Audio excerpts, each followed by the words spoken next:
Brian is doing over $30,000 per month with a Skool community called Blue Collar Closer. And in this video, I'm going to go over the meta ads that he's using. Now, this is Brian's Skool community. He has 341 members. He has a free trial. It's $49 per month to join. And if you upgrade to the premium tier, it's $239 per month.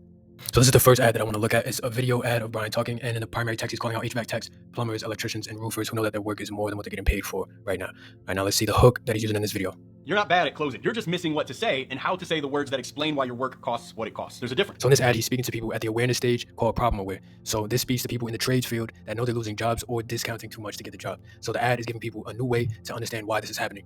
And the benefit of reframing the problem like this is that it makes the problem feel solvable again. So his offer in this case is positioned as the missing piece to an existing problem that people already know they have. They've probably been struggling with it for a long time. And now he's coming in as someone who solved a painful problem in a new way. And this works really well if you're in a commoditized space or you solve a problem for people that a lot of people already solve. You can come in and say that your solution or your mechanism, how you help people achieve that goal, is done in a new way or in a way that people haven't seen before. All right, this is the next ad that I want to look at. The primary text, he's saying most techs think the money follows the work, and it does up until a point. After that, a different skill takes over and nobody in the trade teaches it to you.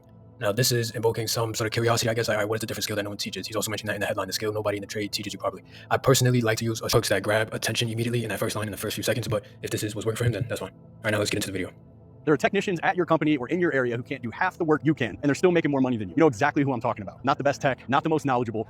Now, this is another ad where he's talking to a problem-aware audience, and his hook uses status pain. I could have simply said, you could be making more money, but instead he said people that are worse than you are already making more money than you are. So what this does is it can create feelings of urgency, comparison, and frustration in people. Now, do you want your audience to feel these things? No. But if you want people to take action, then sometimes you have to let people sit with the pain, remind them of it, agitate the pain so that they actually do something about it.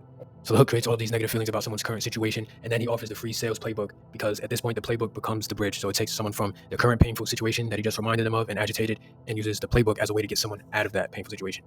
And this playbook is free. He's sending people to a landing page to get it, and I'll go over the whole landing page in a second. All right, now let's look at this ad. In this ad, he's using the same primary text and headline as he was in the previous ad, but that's fine. Again, what matters the most with meta ads is the creative. So in this case, it's this video, because primary text doesn't even show up in most places. A lot of times people don't even read it. What people pay attention to most is the creative and then the headline. And then by this point, they should take action. HVAC tech, plumber, electrician. Stop for 30 seconds, because this one's for you. You're good. So the hook type he's using in this video is a label hook type. So he's calling out to HVAC techs, plumbers, and electricians. And the goal with this type of hook, just like with every other hook, is for someone in the first few seconds to think, this is for me, so I need to keep paying attention. So label hooks are meant to group people together, and you can group people by titles, interests, traits, places, and so on. What's important is that the label is something your ideal member identifies with. So the more specific that you get, the stronger it is. So for example, if something getting really specific, if you mention the area that someone lives in, people typically stop and pay attention because they think it might be important to them, right? If I saw an ad that said Stealth Founders Club in the ad, and I know it's something that I didn't launch myself, no matter what the ad is about, no matter what the next sentence is, I'm going to pay attention to the ad because it's very specific to me.